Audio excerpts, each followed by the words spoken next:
The crimson sky above Haven stretched endlessly, painted by the twin suns that had baked this frontier world for decades. River crouched atop the derelict comm tower, his weathered hands working methodically on the tangled mess of wiring that kept the colony connected to the galaxy. Sweat beaded on his scarred cheek as he traced a faulty circuit, his dark eyes squinting against the perpetual dust that swirled through Haven's thin atmosphere. The tower groaned beneath him, a patchwork monument to human stubbornness, salvaged metal, jury-rigged supports, and enough creative engineering to make a proper technician weep.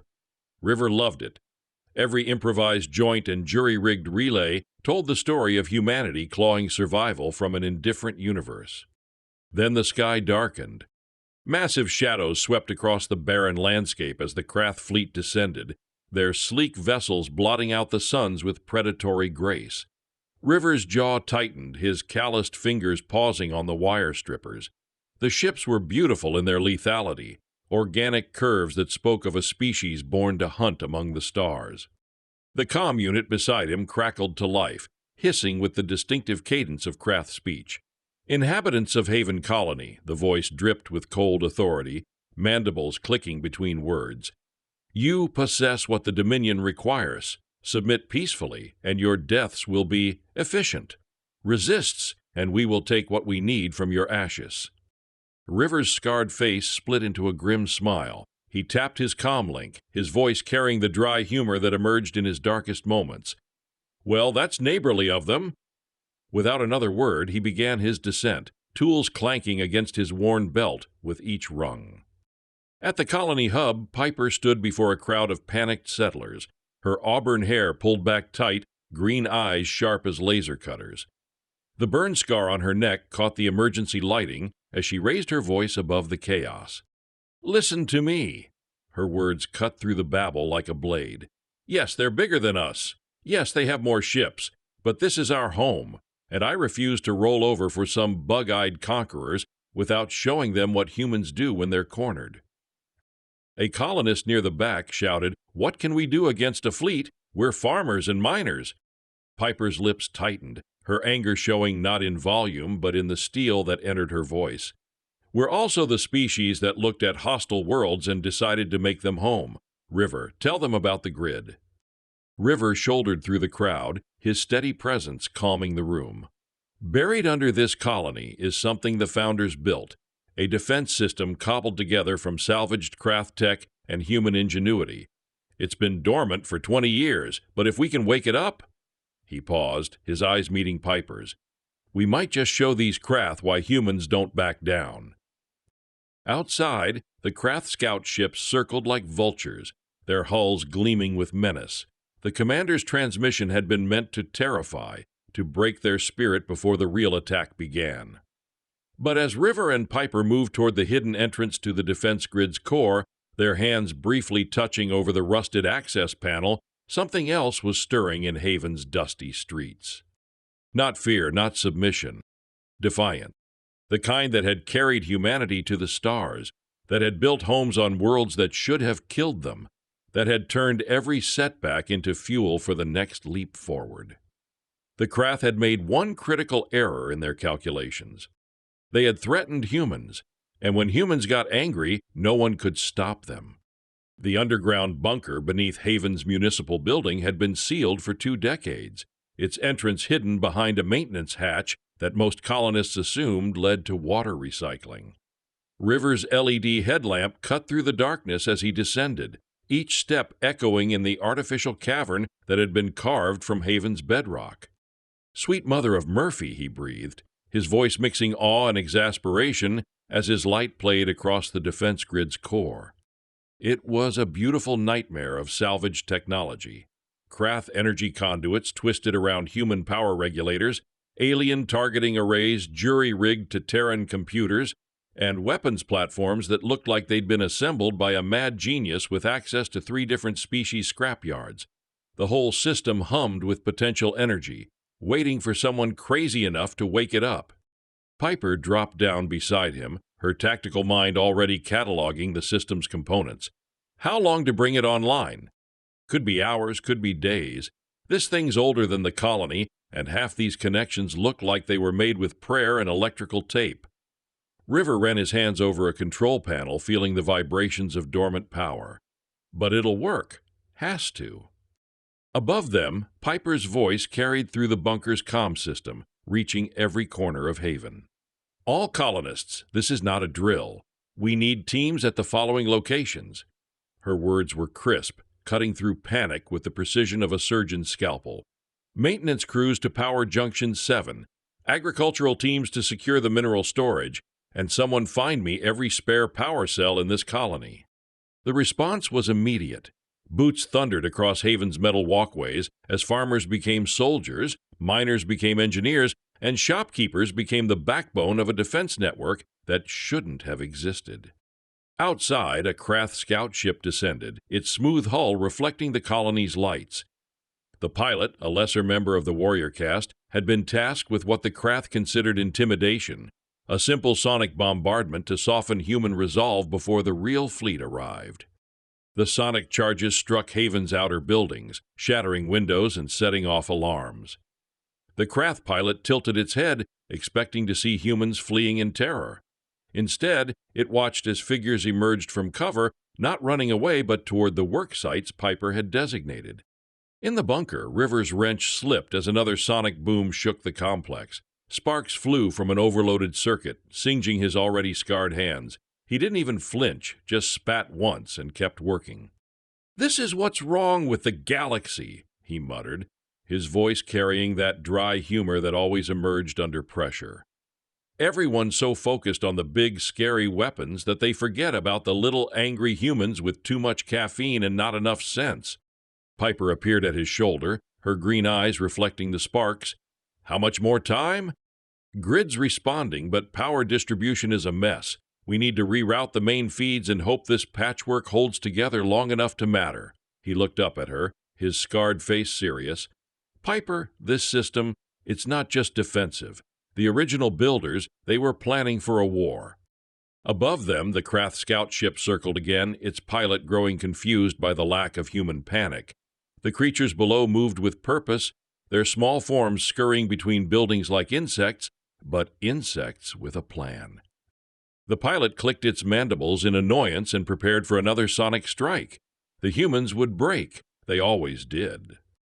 But as River's hands found the right circuit and power began to flow through conduits that had waited 20 years for this moment, something else was building in Haven's underground warren.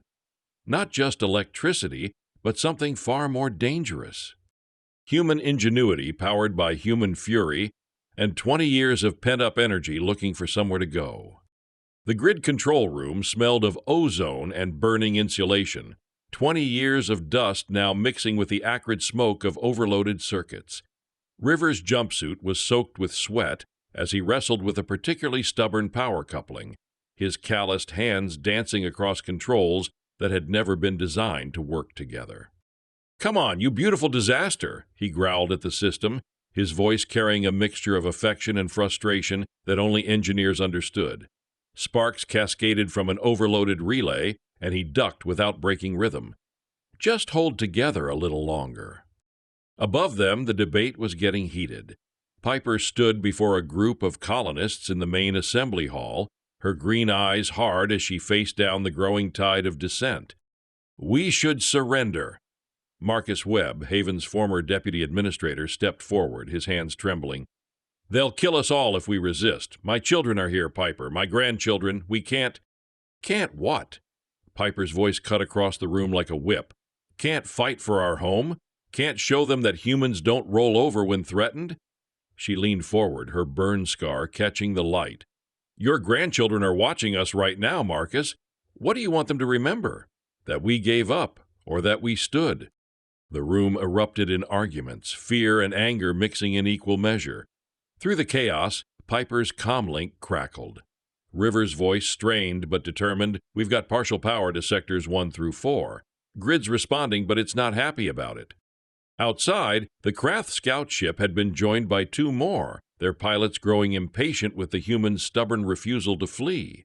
The lead scout opened fire on one of Haven's outer storage facilities, reducing it to slag in seconds. The explosion shook the assembly hall. dust raining from the ceiling. In the sudden silence that followed, Piper's voice carried to every corner of the room. "They just destroyed our grain storage, enough food to last the winter." She straightened, her athletic frame projecting calm authority even as anger tightened her features. "Still think surrender's an option?" In the control room, River felt the shock wave through the mountain's bedrock. His wrench slipped, blood welling from a fresh cut on his knuckles. He didn't even pause to wipe it away, just shifted his grip and kept working. The defense grid was a thing of beauty and madness. Human engineering married to alien technology in ways that would give university professors nightmares. But it was working.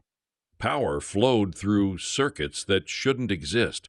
Targeting systems came online in configurations that defied three species' understanding of physics.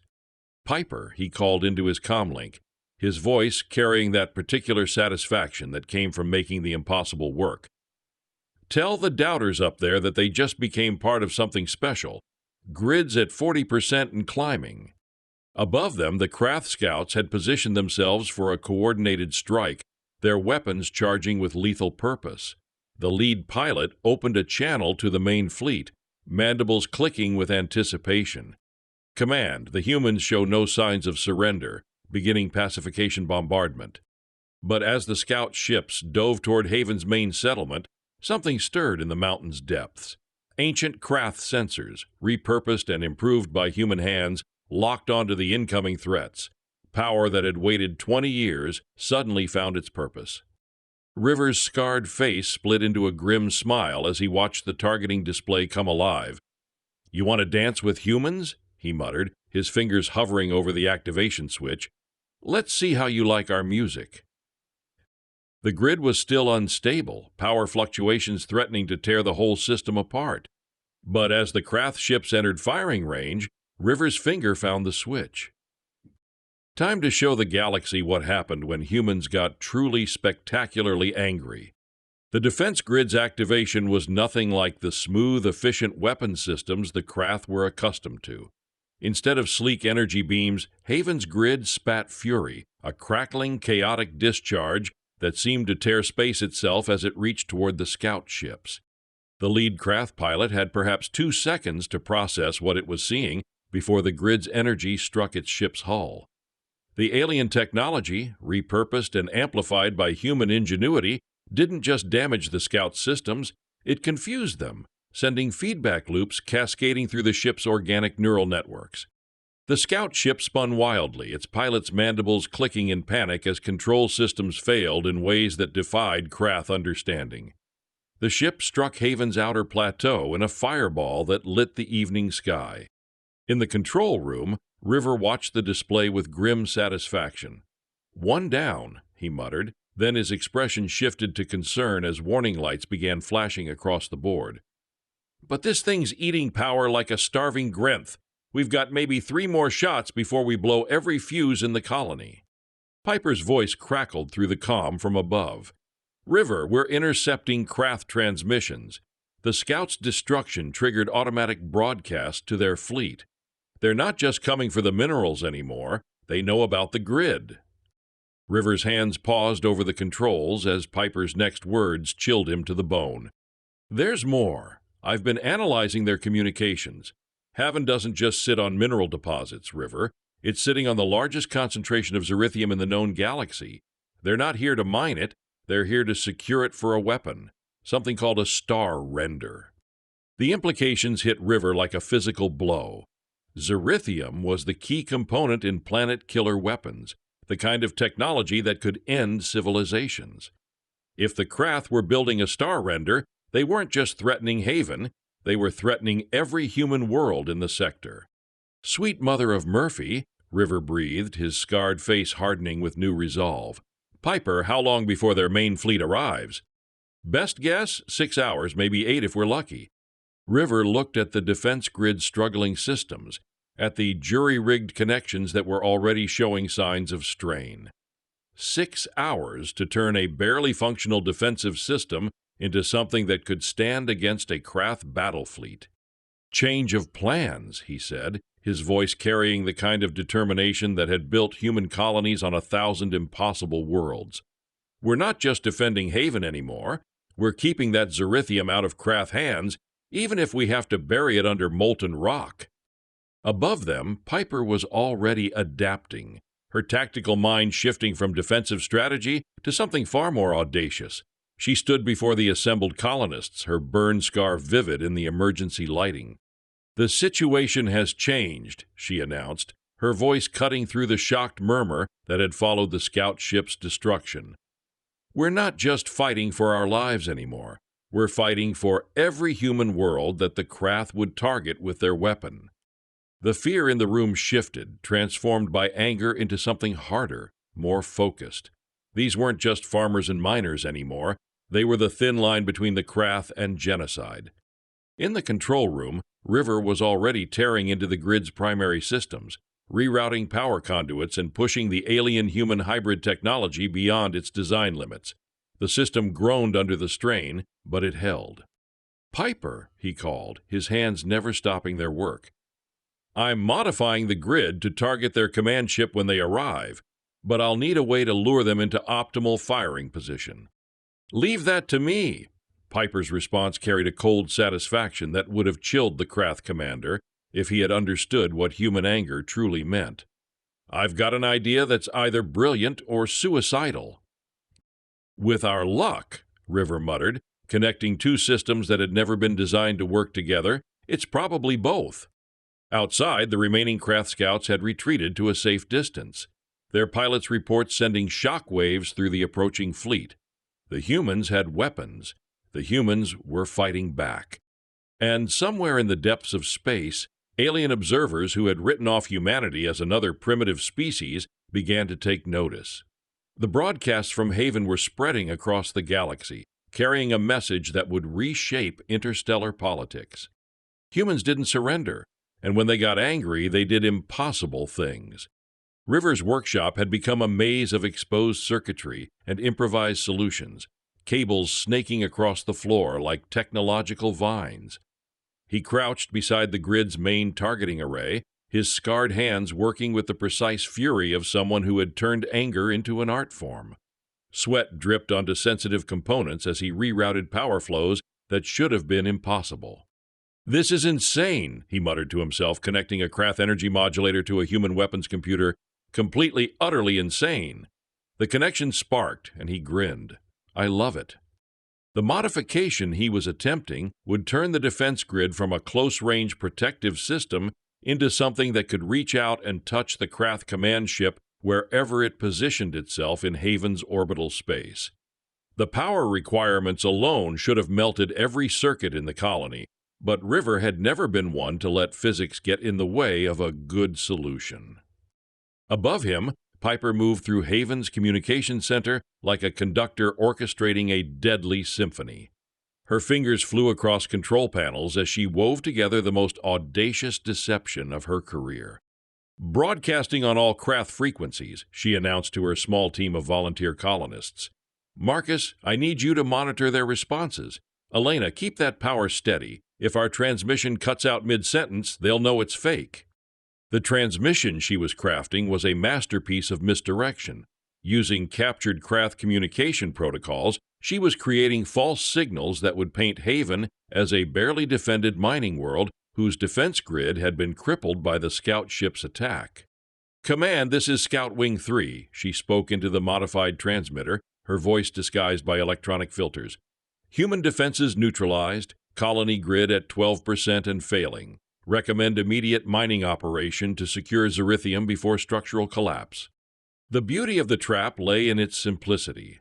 The Krath, convinced that Haven was defenseless, would position their command ship for optimal mining operations, directly over the xerithium deposits, well within the modified grid's lethal embrace. In the control room, River's latest modification was pushing the hybrid system into entirely new territory.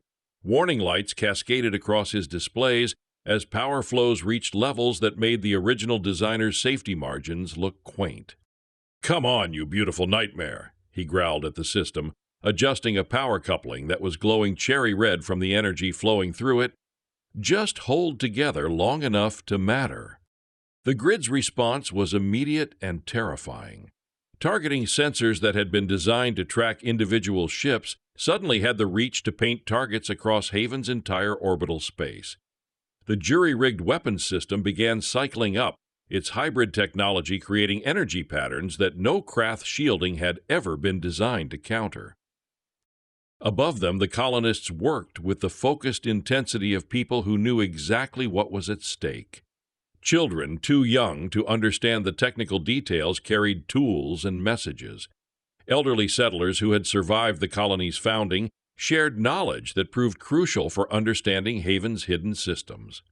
The traitor was among them, a young man named Jake whose fear had driven him to contact the Krath scouts during their initial reconnaissance. Now, watching his neighbors risk everything for their shared home, guilt ate at him like acid. Piper's voice crackled through the colony's comm system as she coordinated the deception. Phase 2 is active.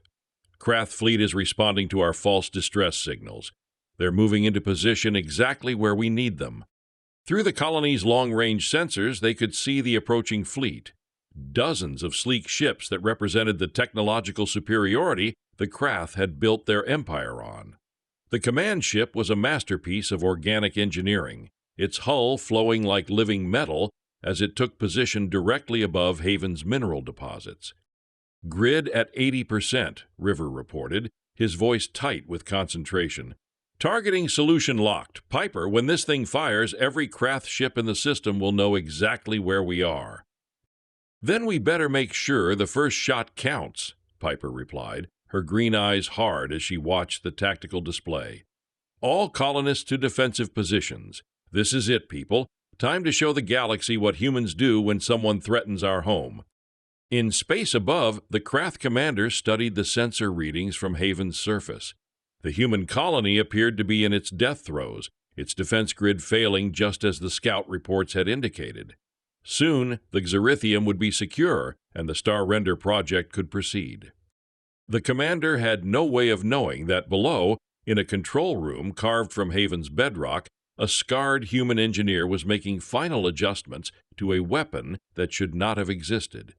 River's finger hovered over the firing control, his dark eyes reflecting the grid's targeting display. Around him, 20 years of human stubbornness and ingenuity waited to show the Krath the price of threatening humanity. Target acquired, he announced, his voice carrying across the comm to every corner of Haven. Grid at full power, ready to fire on your command. The trap was set, now it was time to spring it. The defense grid's discharge lit Haven's sky like a miniature star being born. The hybrid weapon system, pushed beyond every safety parameter and theoretical limit, channeled 20 years of accumulated power into a single devastating pulse that tore through space toward the Krath command ship. What struck the alien vessel wasn't just energy, it was fury given form, human anger translated into physics that the Krath had never encountered. Their organic hull, designed to absorb and dissipate conventional energy weapons, met something that defied their understanding of combat technology. The grid's pulse didn't penetrate the command ship's shields. It confused them, turning the Krath's own defensive systems against the ship's vital organs. Organic neural networks, evolved over millennia to process battlefield information, suddenly found themselves processing feedback loops that made no sense. The command ship's hull began to ripple, its living metal convulsing as competing signals tore through its consciousness. In the control room, River watched his jury-rigged masterpiece tear itself apart with each shot. Circuits that had been pushed past their breaking point began to fail in cascading sequences, filling the chamber with smoke and the acrid smell of burning alien technology. "Grid at 60% and falling," he shouted over the alarms, his hands dancing across controls that were now more suggestion than command. A power coupling exploded beside him, showering his already scarred face with sparks. He didn't even flinch, just rerouted power through backup systems that had never been designed to carry such loads. Above them, Piper coordinated Haven's response with the cold precision of someone who had turned tactical thinking into an art form. Her voice cut through the chaos on the colony's comm system, directing defensive positions and organizing evacuation routes for non-essential personnel. "They're adapting faster than expected," she reported. watching the Krath fleet's formation shift in response to the grid's unexpected range. Commanders alive, but wounded. The rest of their fleet is pulling back to reassess. The grid's second pulse was weaker, but still effective, catching a Krath heavy cruiser as it attempted to flank Haven's position. The alien ship's organic hull rippled and convulsed before the vessel lost power and began drifting, its crew apparently unconscious or worse. River's hands were burned now, blisters forming where he'd grabbed overheated controls, but he never paused in his work. The grid was dying around him, 20 years of careful engineering dissolving into chaos, but it was taking the Krath fleet with it. "Power at 40%, he called out, his voice hoarse from smoke inhalation. "I can give you maybe 2 more shots before this whole system melts down." It was then that Jake stepped into the control room, his young face pale but determined. In his hands he carried a plasma cutter that should have been in the colony's machine shop. "I cut the backup power lines to sectors 7 and 9, he announced, his voice shaking. "The Krath promised me safe passage if I sabotaged your system. I believed them." River turned from his controls, his scarred face showing not anger but something worse, disappointment. Around them, the grid systems continued their desperate cycle. Alien and human technology pushed beyond all reasonable limits. "Jake," River said quietly, his voice cutting through the chamber's noise, "do you know what xerithium is used for?" The young man shook his head, still gripping the plasma cutter. "Planet killers." Piper's voice came from the chamber's entrance, her green eyes hard as she descended the stairs. "The Krath aren't just mining Haven's deposits, Jake. They're building a weapon that can sterilize entire star systems." The implications hit the young colonist like a physical blow. His betrayal hadn't just endangered Haven, it had potentially doomed every human world in the sector. Through the colony's external cameras, they could see the Krath fleet regrouping, their formation tightening as they prepared for a coordinated assault. The command ship was wounded but functional, its organic hull already beginning to repair the damage from the grid's impossible attack. But something else was happening in the depths of space. The broadcast from Haven's desperate stand had been picked up by relay stations across the galaxy, carrying news of humanity's defiance to species that had written them off as primitive newcomers. River, Piper's comlink crackled with an incoming transmission. "You need to see this. We're getting responses from across the sector. The Thaxian Republic is mobilizing support ships. The Zephyrian Collective is jamming Krath communications. Word is spreading faster than we ever imagined." River looked at his failing systems, at the jury-rigged connections that were literally melting under the strain. The grid had maybe 1 more shot in it, 2 if he was willing to risk a complete meltdown that could take half the colony with it. "Jake," he said, his voice carrying the weight of command that came from years of making impossible things work. "You want to make this right? Help me stabilize the power flow to Sector 12. We're going to need every electron we can squeeze out of this system." The young man nodded, his guilt transforming into determination as he moved to assist the man he had tried to betray. Outside, the Krath fleet prepared for their final assault, confident that the human colony's impossible defenses were finally failing.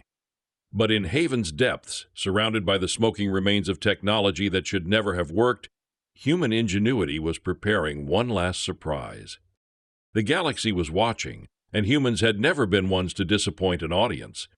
The plasma cutter's damage to the grid's power system was worse than River had initially assessed. As he traced the severed connections in the colony's power distribution center, his scarred face grew increasingly grim. Jake had cut more than backup lines. He had sabotaged the primary flow regulators that kept the entire system from tearing itself apart. "Clever," River muttered, his voice carrying grudging respect for the precision of the sabotage. "Someone taught you exactly where to cut." His dark eyes fixed on Jake, who stood trembling beside the damaged equipment. "The Krath didn't just promise you safe passage, did they?" Jake's face crumpled, guilt and fear warring in his young features. They said they would take me with them, give me a place in their empire. I was scared, River. When that scout ship landed and those things came out," he shuddered. "They weren't supposed to kill everyone. They said the colony would be spared if I helped them." Piper's voice cut through the chamber like a blade. "And you believe them?" She descended the stairs, her athletic frame radiating controlled anger. "Did you see what they did to our grain storage, Jake?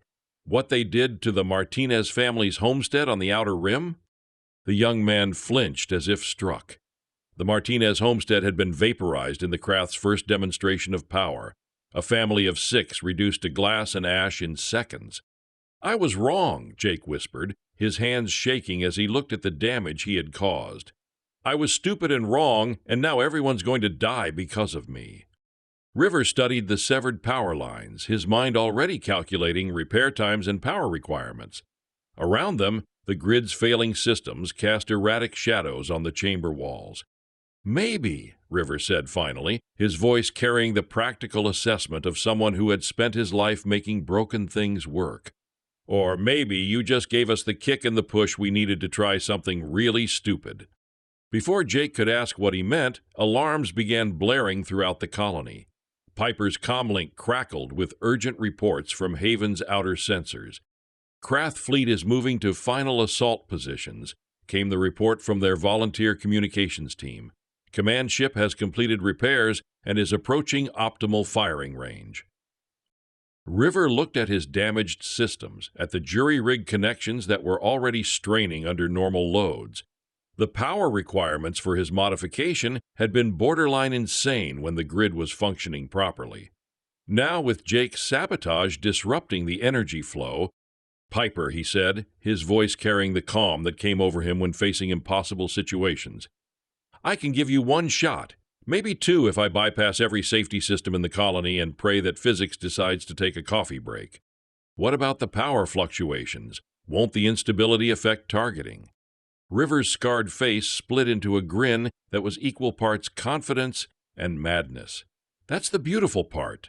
The Krath shields are designed to handle stable energy patterns. But if I feed this system power that's completely chaotic, random spikes, fluctuating frequencies, harmonics that make no sense," he gestured at Jake's sabotage, "their defensive systems won't know what to do with it." Jake stepped forward, his young face pale but determined.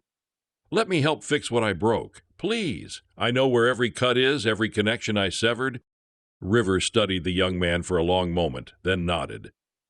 "Jake, what I'm about to do will probably kill the power grid permanently. Might kill us too if we're unlucky. Still want to help?" "Yes," Jake replied without hesitation. "If we're all going to die anyway, at least let me die trying to make it right." Above them, the Krath fleet had settled into attack formation, their organic ships positioned for a coordinated bombardment that would reduce Haven to radioactive slag. The command ship had recovered from the grid's earlier assault, its living hull now pulsing with aggressive energy patterns. In the depths of the colony, River and Jake worked side by side, their hands weaving temporary connections through the sabotaged power systems. Every jury-rigged cable, every improvised splice added more chaos to the energy flow that would feed the grid's final shot. "This is completely insane," River muttered as he connected a Krath power cell to a human fusion reactor through a coupling that existed only in his imagination. "No engineer in the galaxy would try something this stupid." "Good thing we're not engineers," Piper replied from the tactical station, her green eyes reflecting the chaotic light of the failing systems. "We're just humans who got angry." The grid's targeting system locked onto the Krath command ship, its hybrid sensors painting the alien vessel with energy signatures that defied 3 species' understanding of physics. Power began to build in the weapon's core, chaotic and unstable, but growing stronger with each passing second. Outside, the Krath commander studied the readings from Haven's surface.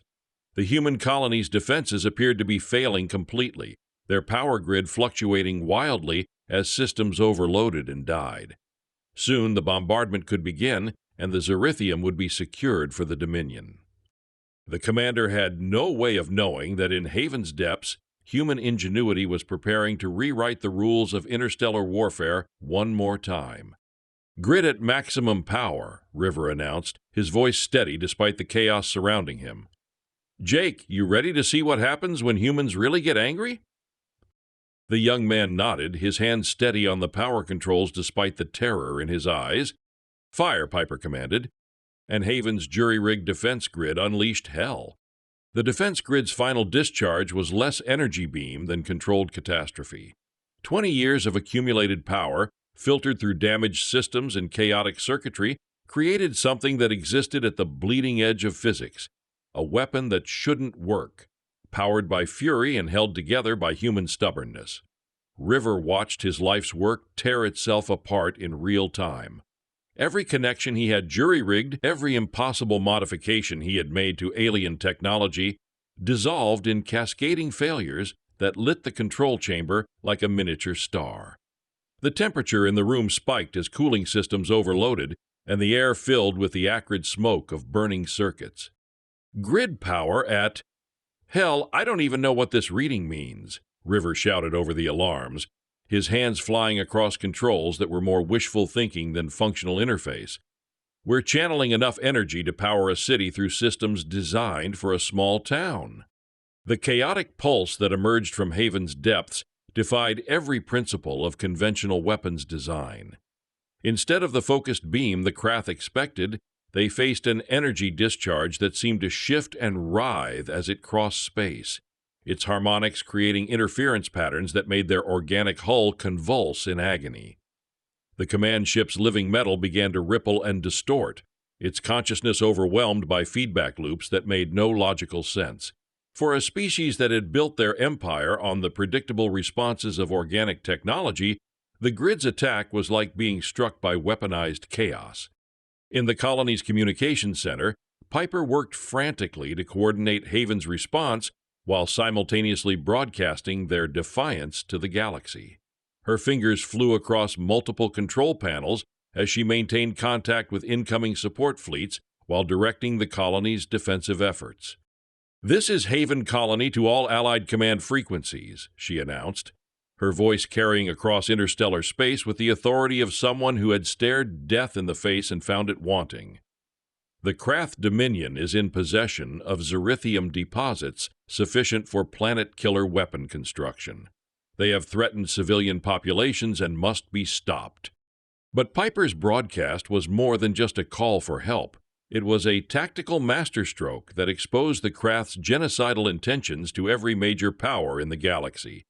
Species that had remained neutral in humanity's conflicts suddenly found themselves facing the prospect of a Krath star render in their own star systems.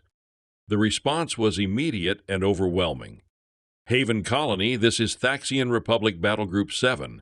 We are inbound to your position with full battle complement. Colony Haven, this is the Zephyrian Collective. We are engaging Krath communications jamming protocols and diverting our nearest patrol fleets to your coordinates. Hold fast, humans, the galaxy is watching." River watched the Krath command ship on his display, its organic hull now tearing itself apart as the chaotic energy pulse continued its relentless assault. The vessel, once a symbol of Krath dominance, was now a monument to their miscalculation. Its living metal writhed and tore, internal systems exploding as the feedback loops amplified.